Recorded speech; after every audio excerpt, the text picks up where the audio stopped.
Assalamualaikum warahmatullahi wabarakatuh. Selamat pagi semuanya. Kepada yang terhormat Bapak Dr. Haji Roni Munggara MPD dan teman-teman yang ada di kelas.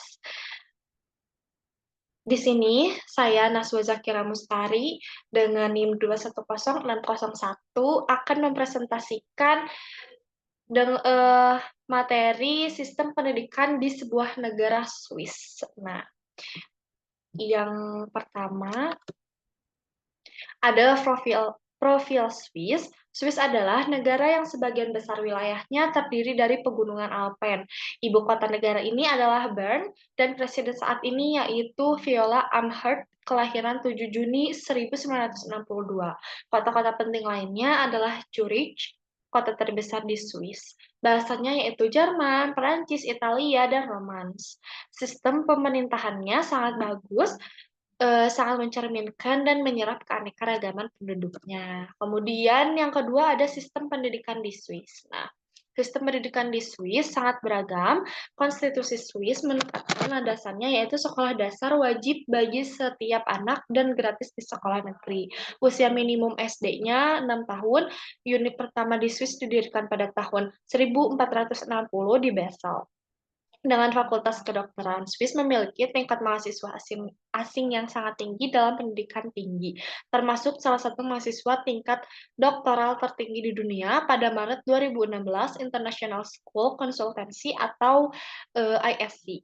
Mencatat Swiss memiliki 103 sekolah internasional. Kemudian nih yang selanjutnya ada anggaran pendidikan Swiss. Anggaran ditentukan oleh konstitusi Swiss dan baru-baru ini dinyatakan kembali dalam pedoman Fiskal Konfederasi atau tahun 1999.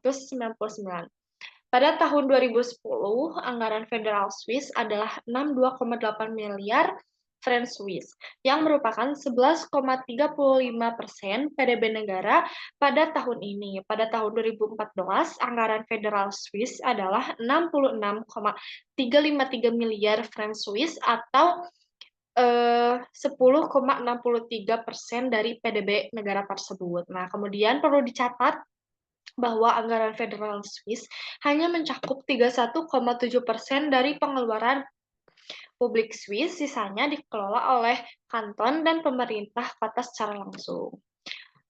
Selanjutnya, prinsip-prinsip kebijakan pendidikan Swiss. Yang pertama ada kesetaraan akses, yang kedua ada sistem federal, yang ketiga ada pluralisme linguistik dan budaya, yang keempat ada sistem pendidikan berbasis kompetensi, yang kelima ada kemitraan dengan industri, dan yang keenam ada pendidikan awal yang dibutuhkan dan kemandirian dan kreativitas. Kemudian selanjutnya ada kurikulum pendidikan di Swiss. Nah, yang pertama itu ada keterampilan dasarnya, kedua ada bahasanya, ketiga ada keragaman budayanya, keempat pendidikan moral dan kewarganegaraannya, kelima pendidikan vokasional, dan yang keenam ada pendidikan inklusif. Selanjutnya manajemen SDM pendidikan Swiss. Nah, yang pertama itu ada sistem pendidikannya terdesentralisasi. Kemudian yang kedua, pendidikan gratis dan wajib. Lalu yang ketiga ada pendidikan tinggi unggul, yang keempat ada pendidikan kejuruan yang diakui, kemudian yang kelima ada kepemimpinan pendidikan, dan yang keenam ada pelatihan guru yang intensif, dan yang ketujuh ada kesetaraan dan keadilan.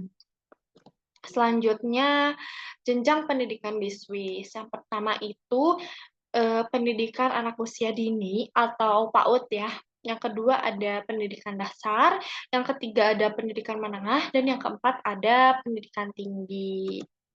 Kemudian kelebihan dari sistem pendidikan Swiss. Nah, kelebihannya yang pertama, kualitasnya sangat tinggi. Sistem pendidikan di Swiss dikenal karena kualitasnya yang tinggi. Kemudian yang kedua ada kesetaraan dan keadilan. Ada fokus yang kuat pada kesetaraan dalam pendidikan, sehingga semua anak memiliki akses ke pendidikan berkualitas terlepas dari latar belakang ekonomi atau sosial mereka. Yang ketiga ada kerjasama industri pendidikan.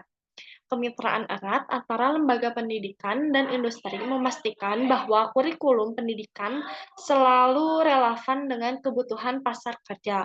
Kemudian yang keempat ada pendidikan gratis dan wajib. Pendidikan dasar dan menengah di Swiss gratis dan wajib, sehingga semua anak memiliki kesempatan untuk belajar tanpa hambatan finansial. Selanjutnya, kelemahan sistem pendidikan di Swiss. Yang pertama itu ada stres akademik. Jadi, si sistem pendidikan yang sangat selektif dan kompetitif di tingkat tinggi mungkin menyebabkan stres pada siswa, terutama ketika mereka berusaha memenuhi standar yang tinggi.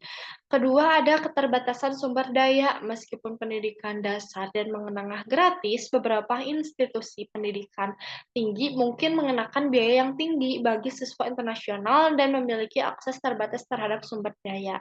Yang ketiga, ada tantangan integrasi. Nah, dengan populasi yang semakin beragam secara etnis dan budaya, ada tantangan dalam mengintegrasikan siswa imigran ke dalam sistem pendidikan dan memastikan bahwa mereka mendapatkan dukungan yang mereka butuhkan. Dan yang terakhir ada kehadiran tidak merata guru. Nah, seperti banyak negara lain, Swiss juga menghadapi tantangan dalam mencakup kebutuhan guru. Jadi, di beberapa daerah, terutama di daerah pedesaan atau terpencil, gurunya itu tidak merata gitu, tidak banyak. Kemudian, nah, eh, terima kasih. Cukup sekian yang bisa saya presentasikan. Mohon maaf bila ada salah kata atau kurang. Wassalamualaikum warahmatullahi wabarakatuh.